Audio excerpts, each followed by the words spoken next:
Welcome to the world beyond imagination. Don't forget to like and subscribe. And enjoy the journey. Vengeance turned to trust. Alpha Wolf's fury melts at the sight of his pups in human arms. The forest was a cathedral of shadows and silence, a place where the ancient rules held sway. And on this night, the rule was vengeance. Kale, the alpha, moved like a storm through the undergrowth, his paws making no sound, yet his presence scarred the air with cold fury. Behind him, his beta and his huntress followed. Their forms not just of flesh and fur, but of myth, gray pelts marked with glowing blue sigils that pulsed like a slow, angry heartbeat. Their eyes, burning coals of orange and red, cut through the twilight mist. They were not merely wolves. They were spirits of the deep wood, and their hearts were poisoned with grief.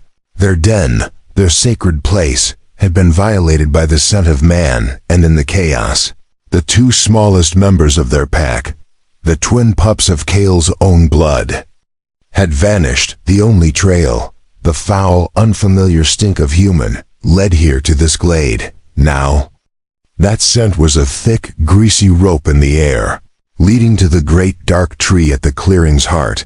Kale's muzzle wrinkled, a soundless snarl baring teeth that could splinter bone. He gave the signal, a mere flick of his ear, and the pack fanned out, a triangle of lethal intent closing in. They saw him then, leaning against the vast trunk as if he owned the very ground. His eyes were closed. He looked peaceful, a picture of repose that fueled Kale's rage to a white hot blaze. How dare this soft, hairless creature steal their future and then rest? The huntress sank low, her haunches trembling, ready to spring and tear out his throat. The beta edged to the side, to cut off any escape. Kale took the final steps himself, his glowing eyes fixed on the man's vulnerable neck. He would see the life fade from those eyes, he would, and then he saw them. Cradled in the crook of the man's arm, nestled against the dark gray fabric of his shirt, were two small bundles of gray and white fur, his pups Zris and Ma. Their tiny sides rose and fell in the slow, deep rhythm of untroubled sleep. One pup let out a soft, contented sigh, nuzzling closer into the man's chest. The man's hand, large and gentle, rested protectively over them both. The world stopped. The fury that was a mountain within Kale cracked, and then it splintered. It did not simply vanish. It was overthrown by a tidal wave of something so vast, so disorienting, it left him trembling. He stood, frozen, a statue of conflicted instinct. The man had not stolen them. He was holding them, sheltering them. The evidence was not in the air. It was in the peaceful silence of the scene. Kale's sharp eyes, the eyes of a predator, scanned further. He saw what his rage had blinded him to. The man's clothes were torn, a long, angry scratch marking the brown skin of his forearm, dried blood dark against it. Beside the man lay a heavy, splintered branch, and a few feet away, the massive, lifeless form of a forest boar, its own flanks gouged, a common predator of vulnerable pups. The story wrote itself in the mud and the leaves. The man had not been the thief. He had been the guardian. He had fought the true danger. He had taken his own hurt, and then he had sat against this tree. And he had offered not a cage, but a haven. He had sung some quiet human song until the terrified pups, smelling safety instead of malice, had succumbed to exhaustion in his arms. The alpha's head lowered, not in attack, but in confusion. The glowing sigils on his fur dimmed from a rageful blue to a softer, questioning hue. The huntress and the beta, sensing their leader's seismic shift, eased their stances, their growls dying into whispers of air. The man stirred then, as if feeling the weight of their gaze. His eyes opened slowly. They were not the eyes of a monster or a hunter. They were the eyes of a man weary to his very soul, yet unafraid. He saw Kale, the immense mystical wolf standing mere feet away, eyes like embers. He did not jolt. He did not shrink back and risk disturbing the pups. He simply looked, and in that look was an exhausted honesty, a quiet understanding that passed between predator and protector. Transcending species, very slowly, with infinite care, the man began to move. He shifted his shoulders, preparing to stand. Cale took a single step forward, a low sound rumbling in his chest. Not a growl, but a note of caution, of complex warning. The man froze, interpreting it. He gave the faintest nod, instead of rising.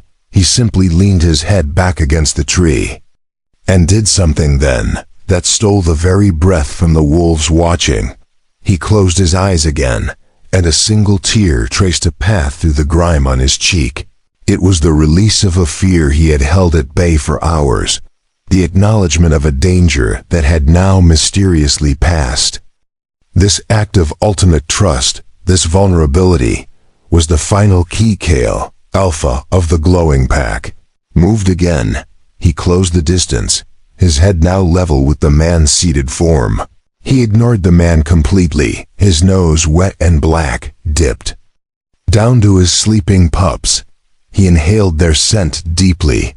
There was the smell of the forest, of fear turned to sweat, and underneath it, the clean, strange scent of the human, a scent that now spoke of safety, not of threat. He nuzzled Zris. Then Ma, the pup, stirred, tiny eyes blinking open. They saw their father, and their little tails gave a feeble happy wag. They did not leap away from the man. They simply looked up at him, then back at their alpha, as if to say, see? Cale looked back at the man. Their eyes met again, and in that silent forest clearing, a pact was forged without a single word. It was a pact of debt, of understanding, of a trust forged in the most desperate of fires. Cale turned. He paced back to his beta and huntress, communicating with a language of looks, of subtle shifts in posture. The tension bled from the air, replaced by a heavy, awe-filled silence. The beta lay down, head on paws. The huntress sat, watching, her glowing eyes now curious, not cruel. They did not leave. They would not leave their pups. But the mission had changed. They were no longer an execution squad. They were a guard. They waited, a ring of mythic guardians in the misty glade, as the human, the unexpected savior, held their future safe in his arms. The man understood. He let his own tears dry, and a small, exhausted smile touched his lips. He adjusted the pups gently, making them more comfortable, and allowed his own eyes to close once more, not in ignorance of the power around him, but in acceptance of its new silent vow. The vengeance that had painted the world in blood and shadow had melted, not into weakness, but into something far stronger. It had turned to trust, a fragile, brilliant thread woven in the dark of the woods, connecting two worlds that had never dared to speak before. And it all began when the alpha's fury met not a weapon, but a gentle hand cradling his heart against a human chest.